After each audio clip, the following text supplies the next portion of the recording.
اللہ جل شانہ نے اس امت کی ہدایت اور رہنمائی کے لیے قرآن مجید کی صورت میں ایک بے مثال اور لازوال کتاب ہدایت عطا فرمائی ہے کہ جو شخص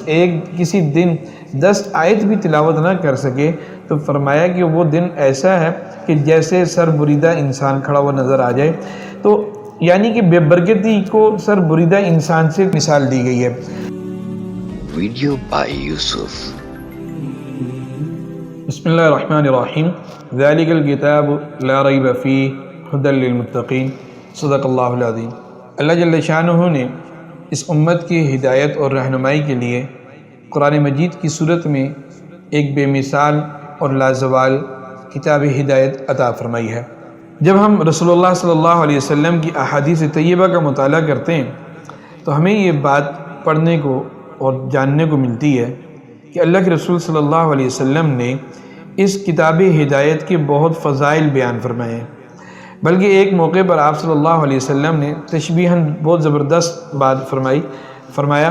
کہ قرآن مجید جو ہے یہ اللہ کا کلام ہے، اس کلام کو جو اللہ جل شانہ نے فوقیت دیگر کلاموں پر جو دی ہے وہ اس طرح ہے کہ جیسے اللہ جل شانہ کی فوقیت یا اللہ جل شانہ کا مقام دیگر تمام مخلوقات کے مقابلے میں ہے۔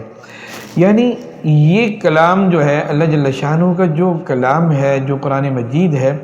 دیگر کتابوں کے مقابلے میں یہ بہت زیادہ فضیلت اور افضلیت والی کتاب ہے۔ اس کتاب کے ساتھ ہر مسلمان کا ایک دلی لگاؤ ہونا چاہیے۔ یہ کتاب روزانہ کی بنیاد پر مسلمان کے زیر تلاوت ہونی چاہیے، اور اس کتاب کی تلاوت سے اگر انسان محروم ہو جائے تو رسول اللہ صلی اللہ علیہ وسلم نے عجیب بات یہ فرمائی ہے کہ جو شخص کسی دن 10 آیت بھی تلاوت نہ کر سکے تو فرمایا کہ وہ دن ایسا ہے کہ جیسے سر بریدہ انسان کھڑا ہوا نظر آ جائے، تو یعنی کہ بے برکتی کو سر بریدہ انسان سے مثال دی گئی ہے،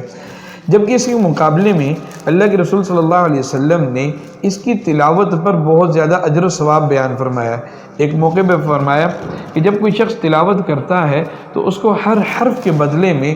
10 نیکیاں ملتی ہیں۔ تو سوچیے جب میں اپنے گھر میں تلاوت کروں گا تو مجھے ہر حرف پر 10 نیکیاں ملیں گی، لیکن اگر میں یہی قرآن مجید مکہ مکرمہ میں مسجد حرام میں بیٹھ کر کے تلاوت کروں گا تو اللہ کے رسول صلی اللہ علیہ وسلم کے فرمان کے مطابق میری ہر نیکی کا یا ہر عبادت کا جو اجر ہے، جو ثواب ہے، وہ 1,00,000 گنا تک بڑھ جائے گا۔ تو جہاں مجھے 10 نیکیاں ملنی تھی وہاں مجھے ایک حرف پر 1,00,000 نیکیاں ملیں گی۔ اگر میں مسجد نبوی میں بیٹھ کر کے تلاوت کروں گا تو مجھے گھر میں اگر ایک حرف پر 10 نیکیاں ملنی تھی تو مسجد نبوی میں مجھے 50,000 نیکیاں ملیں گی۔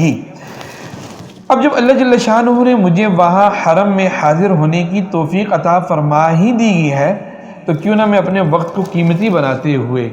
زیادہ سے زیادہ اپنے وقت کو عبادات میں اور بالخصوصاً قرآن مجید میں جو اللہ جل شانہ کی کتاب ہے، محبوب کتاب ہے، اس کتاب میں اپنا وقت صرف کروں۔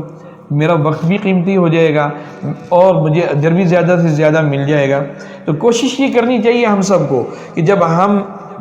مکہ مکرمہ جائیں یا مدینہ منورہ پہنچیں تو ہمارا وقت عبادات خصوصاً قرآن مجید کی تلاوت میں زیادہ سے زیادہ وقت صرف ہونا چاہیے۔ اللہ جل شانہ مجھے اور آپ کو عمل کی توفیق عطا فرمائے۔